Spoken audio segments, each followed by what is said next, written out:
Un retour très probable de Blaise Compaoré à Ouagadougou d'ici la fin de la semaine. L'information est confirmée ce mercredi par le gouvernement qui annonce une rencontre de haut niveau des ex-présidents du Faso autour du président Paul-Henri Sandaogo Damiba. Tous les détails à suivre dans quelques instants. Un retour annoncé qui fait déjà de gorge chaude depuis hier. Certains s'y opposent catégoriquement ou exigent qu'il aille purger sa peine de perpétuité dans l'emblématique dossier Thomas Sankara. Les avocats des ayants droit du feu Thomas Sankara et ses 12 compagnons ont donné de la voix ce mercredi. Maître Benwende Sankara et ses collègues exigent de la justice burkinabé de tout mettre en œuvre pour arrêter et déférer Blaise Compaoré à son arrivée. Et puis, dans ce journal, nous irons à la découverte d'une plateforme numérique qui veut révolutionner le domaine des auto-écoles au Burkina Faso. Passer la partie théorique du permis de conduire en ligne en fonction de son temps, c'est bien possible pour peu que les autorités accordent leur soutien aux 4 jeunes burkinabés porteurs du projet.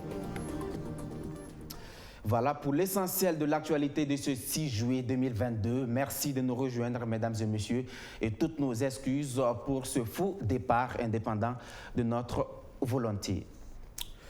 Cette fois, ça y est, ce n'est plus un ballon d'essai ou une promesse électorale. Blaise Compaoré revient au Bercail. L'ancien président exilé en Côte d'Ivoire revient au Bercail donc pour participer au processus de réconciliation nationale. Il ne sera pas seul. Avec lui, 3 autres anciens présidents du Faso, dont Yacouba Isaac Zida. Une rencontre de haut niveau selon la présidence du Faso pour réfléchir ensemble également pour trouver des solutions idoines afin de venir à bout de l'hydre terroriste Benjamin Kwame. Tout est soigneusement nettoyé et renouvelé à l'entrée du palais de Kossiam, comme pour accueillir une personnalité d'une dimension assez respectable. Oui, personnalités, elles en sont. Les anciens chefs d'État, Jean-Baptiste Ouédraogo, Michel Kafando, Yacouba Isaac Zida, Rochma Christian Kaboré, chassé du pouvoir le 24 janvier dernier, et Blaise Compaoré, exilé en Côte d'Ivoire depuis 8 ans maintenant et qui est condamné à perpétuité dans le dossier Thomas Sankara. Tous ces anciens dirigeants seront autour du président de la transition, Paul-Henri Sandaogo Damiba. D'abord aborder cette question de réconciliation nationale qui dure et ensuite mutualiser les énergies en trouvant des solutions communes pour vaincre le terrorisme. La rencontre est prévue se tenir ce vendredi 8 juillet. Il y aura bien sûr une rencontre présentielle entre les différents anciens chefs d'État dans le but justement d'accélérer la question donc de la réconciliation, mais aussi de mutualiser les énergies et les synergies pour sauvegarder ce qu'il y a de plus précieux à nos yeux, c'est-à-dire l'existence toujours de notre terre, le Burkina Faso, et la solidarité pour lutter donc efficacement contre la tragédie qui nous frappe, mais aussi réduire les fractures internes. Il faut réduire les fractures internes, mais encore il faut éradiquer le terrorisme et le grand banditisme. Les groupes armés, depuis quelque temps, tentent d'isoler la grande ville de Bobo-Dioulasso. En moins de 3 mois, sur la seule route nationale numéro 1, reliant Bobo-Dioulasso et Ouagadougou, 3 braquages ont eu lieu entre Koumbia et Houndé.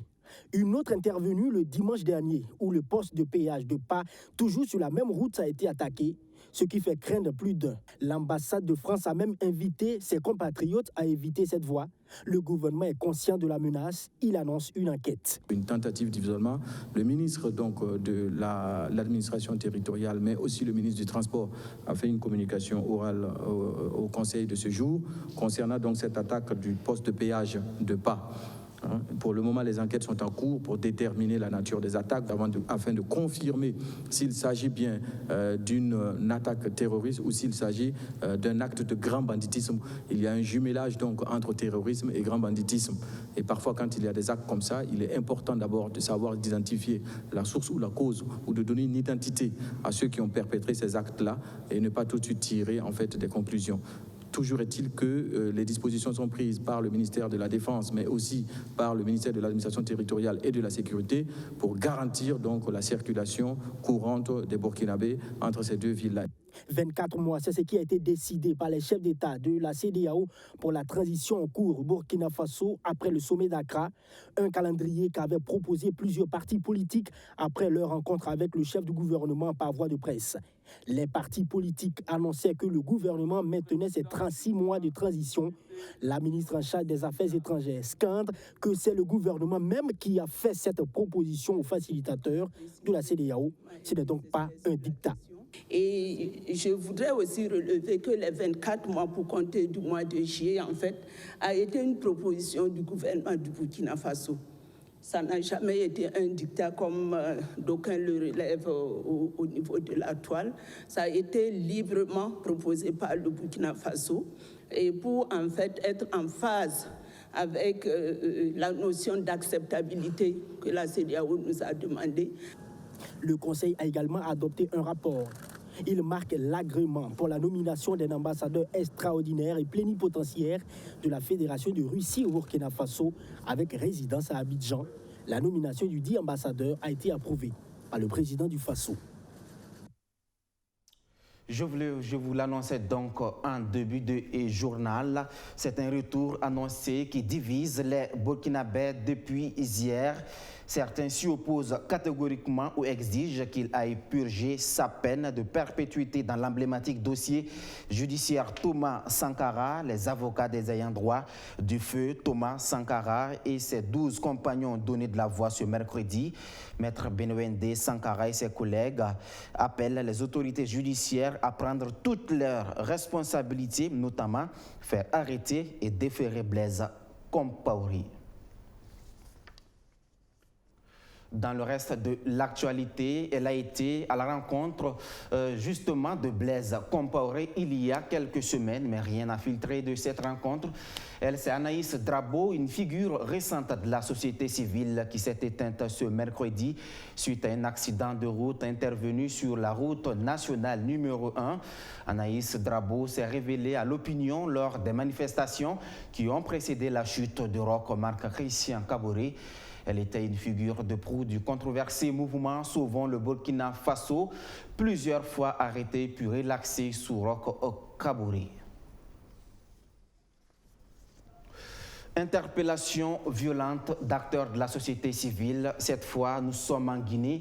De Mamadi Doumbouya, 3 figures du mouvement civique, le Front National pour la défense de la Constitution, ont été interpellées violemment en pleine conférence de presse, justement, où elle dénonçait donc la gouvernance des militaires au pouvoir. Regardez.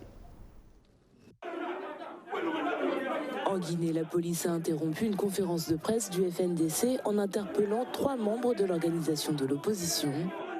Mardi, Mamadou Bilo, le rappeur Gianni Alpha et le leader du Front National pour la défense de la Constitution, Oumar Silla, dit Foni Kemangue, ont tous les 3 été arrêtés au siège de la coalition.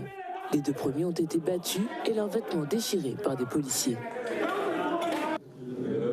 Le procureur de la Cour d'appel de Conakry a expliqué que M. Silla et M. Ba sont poursuivis pour avoir produit et diffusé par le biais d'un système informatique des propos injurieux contre le Conseil national de transition, le Parlement de transition mis en place par la junte.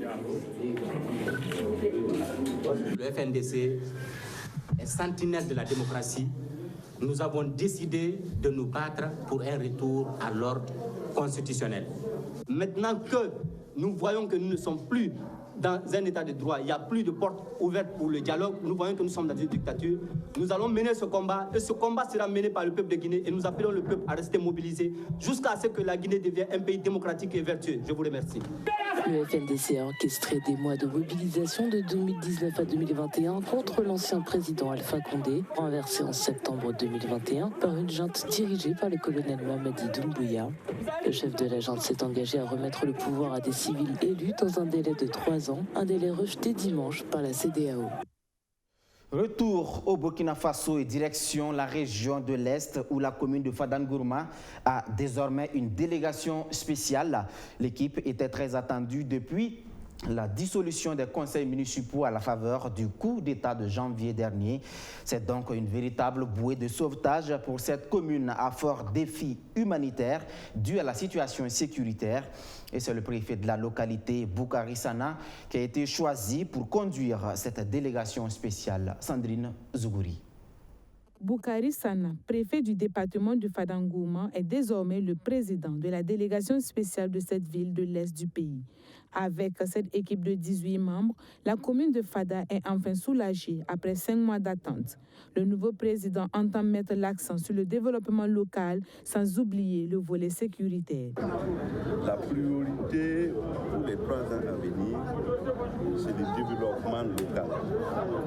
Mais également, au regard du contexte sécuritaire et les déplacements massifs de la population vers notre ville, et d'œuvrer à l'assistance humanitaire des personnes déplacées internes dans notre localité. Lorsque vous arrivez à Fada, il n'y a pas de canaux. Donc avec l'ensemble des partenaires, nous allons œuvrer au moins à ce qu'à la fin, on puisse constater que cette situation est réglée. Parce que au moins depuis 4 ans, il y a régulièrement des inondations. Porté à la tête de cette délégation pour un mandat de 3 ans, Boukari Sana exhorte chaque membre à jouer pleinement sa partition. J'appelle l'ensemble des membres de la délégation spéciale à l'union et à l'unité pour qu'ensemble nous portions le développement local comme socle de toutes nos actions et de toutes nos activités.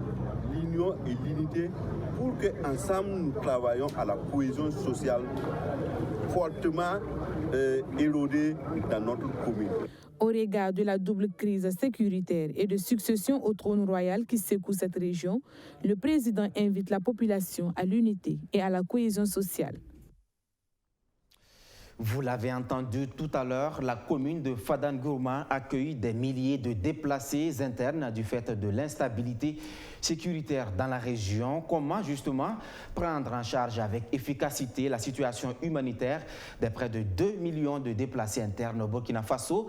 C'est la question qui préoccupe les ONG nationales et internationales intervenant dans le domaine humanitaire sous l'égide du SPONG. Elles se concertent dans le but de mieux planifier les actions. Justin Amanto.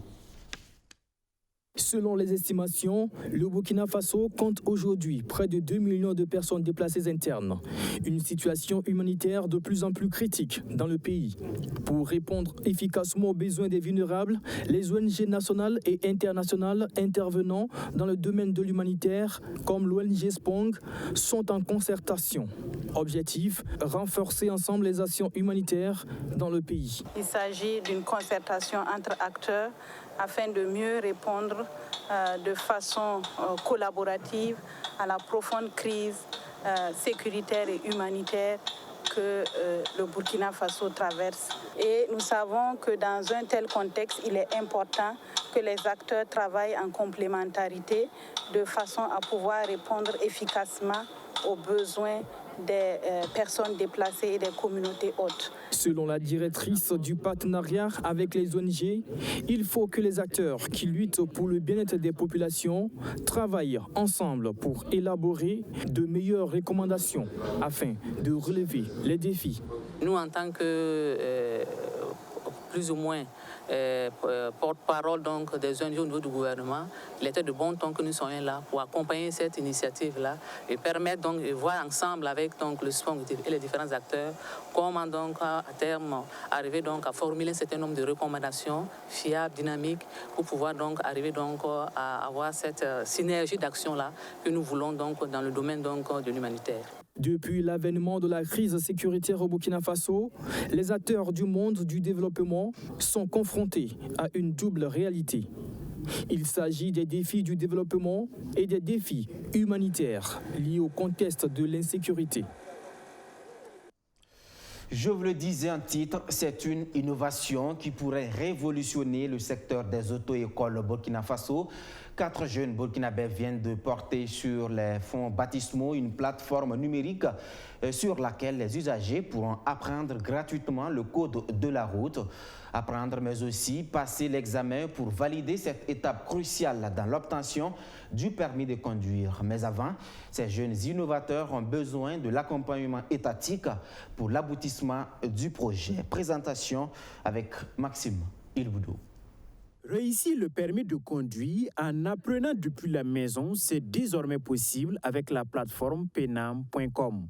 Mise en place par 4 Burkinabés, elle offre la possibilité d'apprendre la partie théorique en ligne. Formation, vidéo, simulation sont autant de fonctionnalités de la plateforme numérique. Si ce projet venait à être validé par le ministère en charge des Transports, il va révolutionner le secteur de l'auto-école. L'auto-école, et ils ont la possibilité de suivre, c'est-à-dire les apprenants, c'est-à-dire de suivre les étudiants en ligne, de regarder est-ce qu'ils sont prêts, est-ce qu'ils arrivent à bien assimiler le cours et apprendre sans se déplacer, c'est-à-dire en descendant dans leur locaux à travers leur ordinateur. Il suffit d'avoir l'application sur sa machine et ils vont le suivre sans se déplacer. Et aussi, il y a eu des essais de procédures, c'est-à-dire les papiers, les photos, tout ce qui est administratif, les partages de consent, tout peut se faire en ligne. Des simulations d'examen sont également incluses. L'idée est de simplifier toutes les étapes du passage du permis de conduire en proposant des conseils et une documentation riche. Cette plateforme pourra permettre également aux étudiants, ne serait-ce que les étudiants, d'apprendre le code gratuitement à travers la plateforme. Et les auto-écoles également pourront effectivement utiliser cette plateforme pour pouvoir, en tout cas, gérer leur business. Fini donc l'apprentissage du code de la route dans les salles de cours et les coups de téléphone à son auto-école pour organiser ses heures de conduite. Avec penam.com, l'apprenant organise librement ses séances pratiques. Il y a une possibilité de faire l'examen en ligne, puisque au niveau de l'examen, c'est un temps qui a été donné. On a pris pour 30 secondes, mais c'est pour dire que c'est un peu variable. Si le ministère veut, on peut aller à 30, à 35, s'il veut, on peut réduire à 20, à 25. Il n'a pas la possibilité d'aller voir ailleurs, puisque le temps est réduit. Une fois que les 30 secondes sont épuisées, automatiquement un autre panneau affiche au fur et à mesure jusqu'à les 30 panneaux. Une fois qu'il a validé les 25, c'est automatique. L'autre avantage, c'est l'option vocale qui permet aux candidats qui ne maîtrisent pas la langue française de pouvoir apprendre dans une langue locale. La plateforme permet, en tout cas, de travailler dans nos langues locales, en moré, en gourmandement, en lobi, en bissa. Et donc, même si on ne sait pas lire et écrire, on peut utiliser la plateforme pour apprendre le code. C'est vraiment un avantage. Il suffit de paramétrer ça pour l'auto-école. Des centres de formation de conduite ont déjà expérimenté le produit et les initiateurs entendent le mettre à la disposition de l'État. Des concertations ont été entreprises avec le gouvernement d'alors. Des perspectives sont en cours, à en croire le porteur du projet. Avec le gouvernement passé, nous avons entrepris des démarches où nous avons été d'abord au niveau de la direction générale des transports, où nous avons présenté le produit plusieurs fois. Après ça, ils nous ont conduit au niveau du ministère des Transports. Et là-bas aussi, nous avons présenté le produit, et avec même à la présence même du directeur du cabinet, où vraiment le produit a été apprécié, puisque le produit prend en compte tous les processus. Comme on dit, ça prend depuis la PENA jusqu'au niveau de l'auto-école, jusqu'au niveau c'est pour de la sécurité, jusqu'au ministère, pour faire sortir un permis. Avec cette innovation, l'objectif est de mettre en place des simulateurs de conduite pour prendre en compte l'aspect pratique. La digitalisation en marche également au ministère des Finances où un système intégré de gestion des finances publiques appelé SI-NAFOLO a été mis en place. Développé depuis 2019, ce système informatique de gestion a coûté plus de 2 milliards de francs CFA. Objectif, améliorer la gouvernance financière au Burkina Faso. Abdou Karim Banda à Maxime Ilboudou. L'administration publique burkinabé dispose désormais d'un système intégré de gestion des finances publiques. Appelé SI-NAFOLO, ce nouveau système répond à un besoin de modernisation du système des applications et logiciels qui ne répondent plus à l'interopérabilité des nouvelles technologies. Ce sont entre autres le circuit informatisé de la dépense, le circuit intégré des recettes, la comptabilité intégrée de l'État ou encore le système d'information des marchés publics. La refondation de ces applications a visé à parvenir à un système unique de gestion des finances publiques une application orientée usager accessible à partir de divers périphériques, ordinateurs, tablettes, smartphones, une amélioration de la sécurité de l'information financière, une réduction des coûts de licence et du support. Déjà opérationnel, le projet a nécessité environ 2 milliards de francs CFA et a servi à préparer le budget de l'État exercice 2023. Précisément par le SINAFOLO, l'avant-projet de budget 2023-2025, niveau activité et paragraphe, les cadres de performance budgétaire, les structures de dépenses de personnel par élément de rémunération, ainsi que le tableau matriciel croisé de classification administrative et fonctionnelle ont été produits. C'est dire que le SINAFOLO est fonctionnel quant au module élaboration. Les modules exécution et comptabilité sont en cours de finalisation et devraient être disponibles dans les jours à venir. La représentante résidente de la Banque mondiale salue la mise en exploitation de ce nouveau système. Pour elle, l'effectivité de SINAFOLO est l'un des résultats majeurs du projet de gouvernance économique et participation citoyenne. Les résultats escomptés du projet sont entre autres plus de transparence et de redevabilité dans la gestion des ressources publiques et des mécanismes de suivi dans la délivrance des biens et des services aux citoyens. Un renforcement de la capacité de mobilisation des ressources intérieures et une efficacité dans la gestion des dépenses publiques. Pour le ministre en charge des Finances, c'est le lieu de saluer les différents acteurs dont l'engagement et le don de soi ont été déterminants pour l'obtention de ce nouveau système de gestion des finances publiques au Burkina Faso. C'est un programme sous-régional que l'UEMOA a mis en place en 2020 afin d'améliorer les conditions de vie des populations dans les zones frontalières dans le domaine de l'eau et de l'assainissement. Le PRA2, le programme régional d'appui à la décentralisation dans l'espace UEMOA, après ces 2 années de mise en œuvre, est à son terme. Les initiateurs dressent un bilan plutôt satisfaisant. Les bénéficiaires, quant à eux, souhaitent la poursuite du programme à travers une deuxième phase. On en sait plus avec Amadou Diko. Ils sont des habitants de Sikasso, au Mali, de Korogo, en Côte d'Ivoire et de Bobo-Dioulasso, au Burkina Faso. Tous bénéficiaires du PRA2, programme d'appui régional à la décentralisation, mis en œuvre par l'Union économique et monétaire ouest-africaine. Ces hommes et femmes sont venus témoigner leur reconnaissance à l'endroit de l'institution sous-régionale pour leur avoir doté de forages afin de leur faciliter l'accès à l'eau potable. L'objectif, leur permettre de mener des activités génératrices de revenus. On est venu pour nous présenter, on n'était pas des forages, mais quand même, on a eu un forage pour venir montrer qu'on a gagné des forages. On est très très contents, quoi. Au total, ce sont 28 forages que le PRA2 a réalisés après 2 années de mise en œuvre. Cette initiative représente l'un des volets du programme de l'UEMOA qui vise à appuyer les processus de décentralisation dans les 8 États membres. Cette rencontre qui réunit les acteurs du programme se veut un cadre de partage de résultats engrangés et formuler des recommandations pour mieux réussir la mise en œuvre des différents programmes.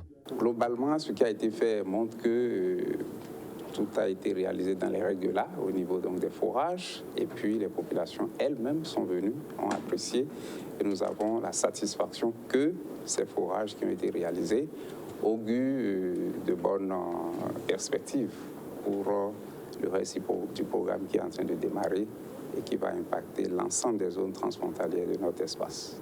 L'ambassade de France au Burkina, qui accompagne cette initiative de l'UEMOA, se dit satisfaite des acquis réalisés par le programme dans les zones à fort défi. On sait tous que ces zones frontalières, elles sont fragiles.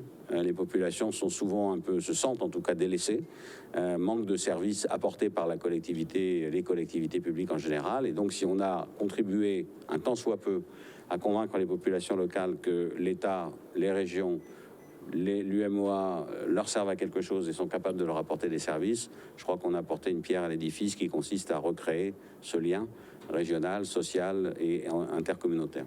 Le PRA2, qui a été lancé en février 2020, a nécessité 655 millions de francs CFA, un financement soutenu à hauteur de 80% par l'ambassade de France au Burkina Faso, et le reste est pris en charge par l'institution sous-régionale. Avant de nous quitter, direction Bobo Dioulasso, où le Fonds de développement culturel et touristique est allé à la rencontre des promoteurs culturels dont les projets ont été financés par les siens. Une formation pour les appuyer dans la gestion de leurs affaires. Sur place à Bobo Dioulasso, le compte-rendu de Soto, Justin Dabiri. Cet atelier de formation a regroupé les acteurs culturels de la Boucle du Monde, des Hauts-Bassins, des Cascades et du Sud-Ouest.